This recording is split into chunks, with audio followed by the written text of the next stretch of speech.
Wakil Ketua KPK, Johannes Tanak yang berdiri kedua dari kiri, bersama Komandan Pusat Polisi Militer TNI Marsda TNI Agung Handoko yang sebelah kanan, memberikan keterangan kepada wartawan usai melakukan pertemuan di Gedung Merah Putih KPK, Jakarta, Jumat, tanggal 28 Juli tahun 2023, perbedaan pendapat antara Komisi Pemberantasan Korupsi atau KPK dan Tentara Nasional Indonesia tentang status tersangka Kepala Basarnas, Henry Alfiandi, dalam kasus dugaan korupsi akhirnya ditutup dengan permintaan maaf oleh pimpinan KPK.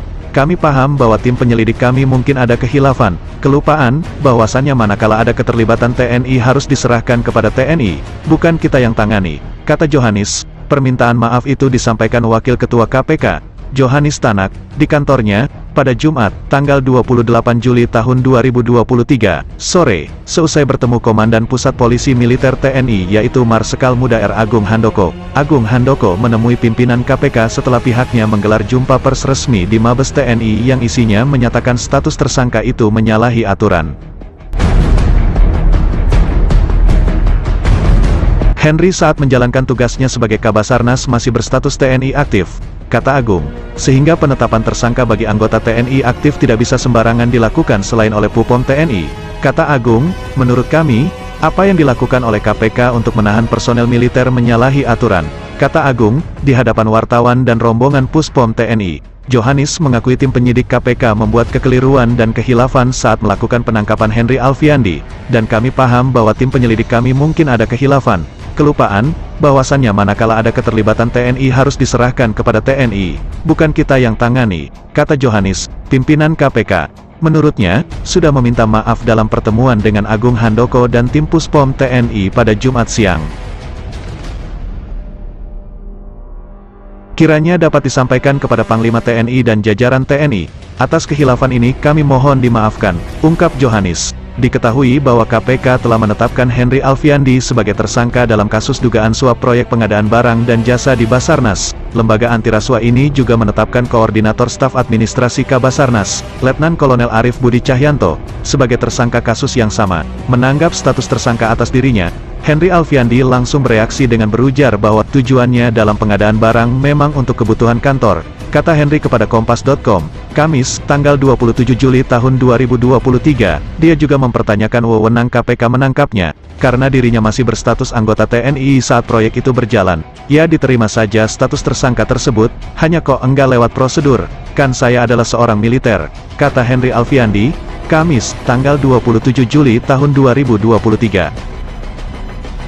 Sebelum menemui pimpinan KPK di kantornya, dan Puspom TNI serta pejabat TNI terkait lainnya menggelar jumpa pers resmi di Mabes TNI, Jakarta, untuk menanggapi status tersangka Henry Alfiandi, Komandan Pusat Polisi Militer TNI, Marsikal Muda Agung Handoko, menyebut KPK telah melebihi kewenangannya dalam menjalankan tugas dan kewenangannya.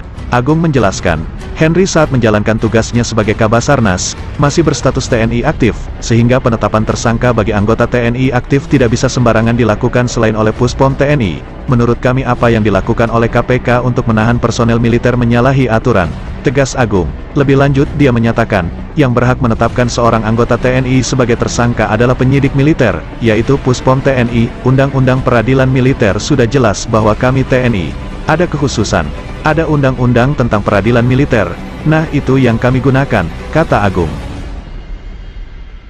Dengan demikian, kata Agung, seharusnya yang bisa menentukan status tersangka personel TNI adalah penyidik Puspom TNI. Sebelumnya, KPK telah menetapkan Henry sebagai tersangka dalam kasus suap proyek pengadaan barang dan jasa di Basarnas pada Rabu, tanggal 26 Juli tahun 2023. Lembaga antirasuah ini juga menetapkan Koordinator Staf Administrasi Kabasarnas, Letnan Kolonel Arif Budi Cahyanto, sebagai tersangka kasus yang sama. Diduga HA, Henry Alfiandi, bersama dan melalui ABC, Arif Budi Cahyanto, mendapatkan nilai suap dari beberapa proyek di Basarnas tahun 2021 hingga 2023 sejumlah sekitar 88,3 miliar rupiah dari berbagai vendor pemenang proyek, kata Wakil Ketua KPK Alexander Marwata dalam jumpa pers di kantor KPK, Jakarta, Rabu, tanggal 26 Juli tahun 2023. KPK juga menetapkan Komisaris Utama PT Multigrafika Cipta Sejati, Mulsunadi Gunawan, MG, Direktur Utama PT Interteknografika Sejati,